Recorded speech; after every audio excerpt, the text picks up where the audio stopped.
शेवटी डॉक्टर म्हणतील की माझे आयुष्य सर्व परीने संपले आहे आणि माझा मेंदू मृत झाला आहे. तेव्हा नका म्हणू की मी मृत्यूशय्यावर आहे, तर म्हणा मी जीवनशय्यावर आहे. माझे डोळे अशा व्यक्तीला द्या ज्याने सूर्योदयाचं सुंदर दृश्य कधी बघितलंच नाही.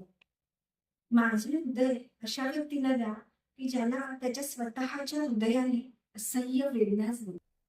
माझी दोन्ही किमया अशा व्यक्तीला द्या की ज्याला एका मशीनवर अवलंबून राहावं लागतं आठवड्यात. माझ्या आयुष्यातली प्रत्येक भाग, प्रत्येक स्नायू कोणाचे तरी आयुष्य वाचवण्यासाठी कामी येईल. तुम्हाला काही जाळायचं झालं तर जाळा माझ्या चुका, माझ्या कमतरता. माझा आत्मा देवाला द्या, माझे पाप दानवाला द्या. आणि जर तुम्ही मी सांगितलं तसं केले तरच मी अमर राहील कायमचं.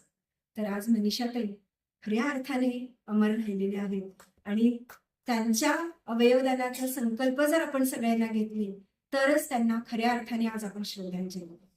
धन्यवाद.